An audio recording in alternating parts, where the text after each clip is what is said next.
Regarde. Voilà Joseph d'Arimathie, l'un des pharisiens les plus importants de Jérusalem.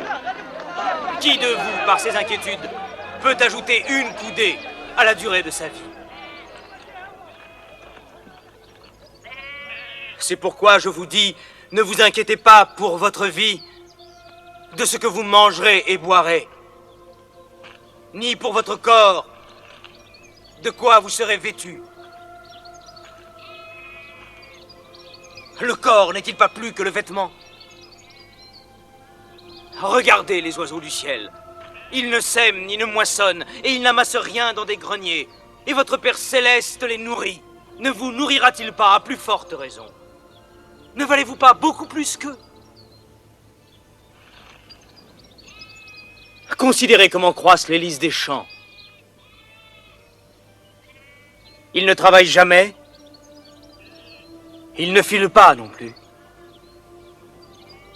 Et cependant, même le roi Salomon, dans toute sa gloire, n'a pas été vêtu comme l'un de ces lys.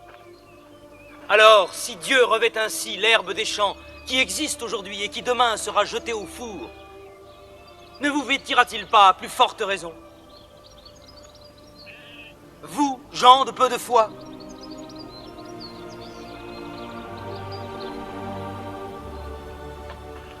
Par conséquent, ne dites pas « Que mangerons-nous?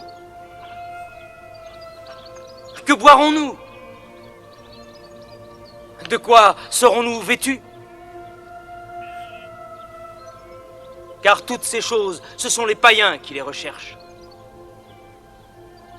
Cherchez premièrement le royaume et la justice de Dieu, et toutes ces choses-là vous seront données par-dessus.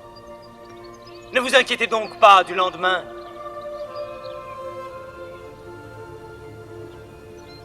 Parce que le lendemain aura soin de lui-même.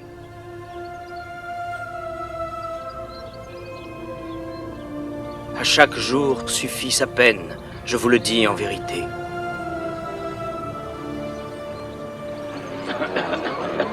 Cet homme est extraordinaire.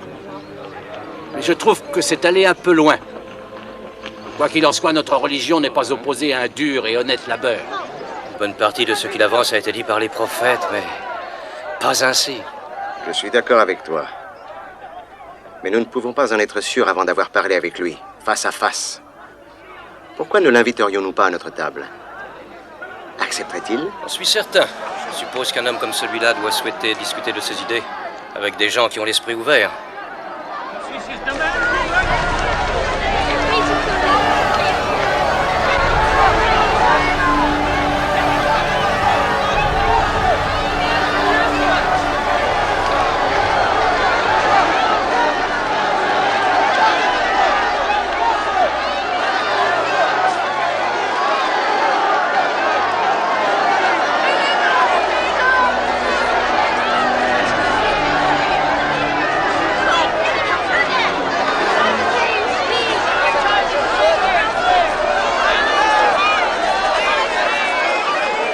Maître!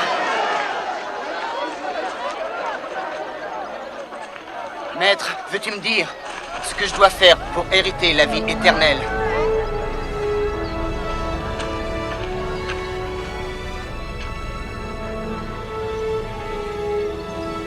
Rentre et vends tout ce que tu possèdes.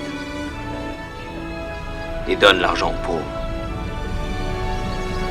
Et tu auras un trésor dans les cieux. Puis viens et suis-moi. Quoi? Que je vende tout? Que je vende tout ce que je possède? Tout ce que mon père a acquis avec tant de peine? Oui, tout ce que tu as. Tu ne peux pas servir deux maîtres. Dieu et maman.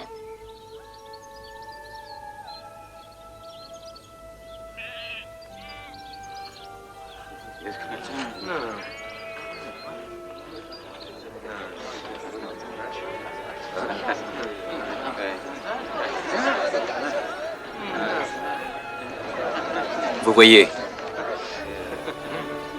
il est plus facile pour un chameau de passer par le trou d'une aiguille qu'à un homme riche d'entrer dans le royaume de Dieu.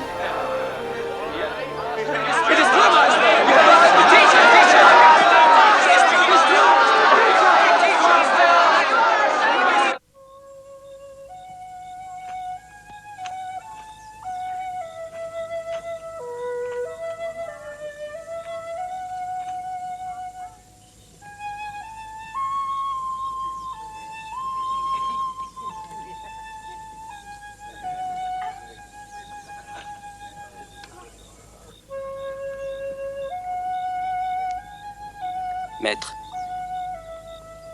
Maître, puis-je te parler?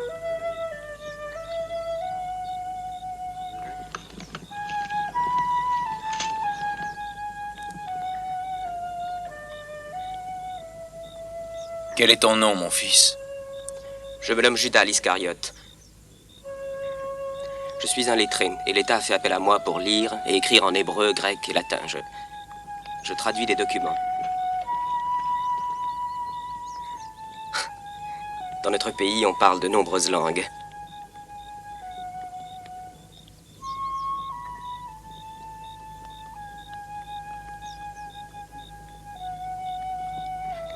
J'avoue que je n'ai jamais martelé le cuivre, ou taillé le bois, ou pris du poisson comme ces hommes qui te suivent, mais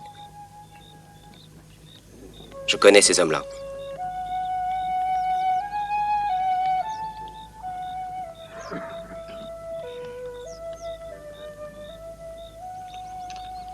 Mon père est un entrepreneur prospère et il a dit « Mon fils ne doit jamais avoir de cale sur les mains ou de poussière de briques dans les cheveux. Mon argent doit servir à faire de lui un homme instruit. »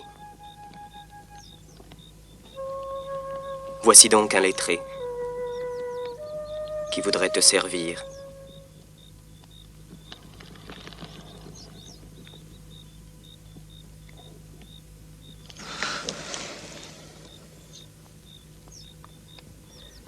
Mais as-tu besoin d'un homme tel que moi?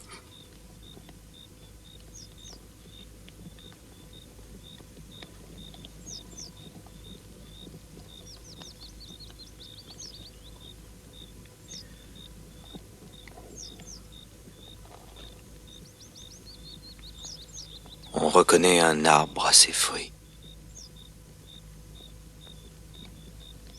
Oui. Reste avec nous.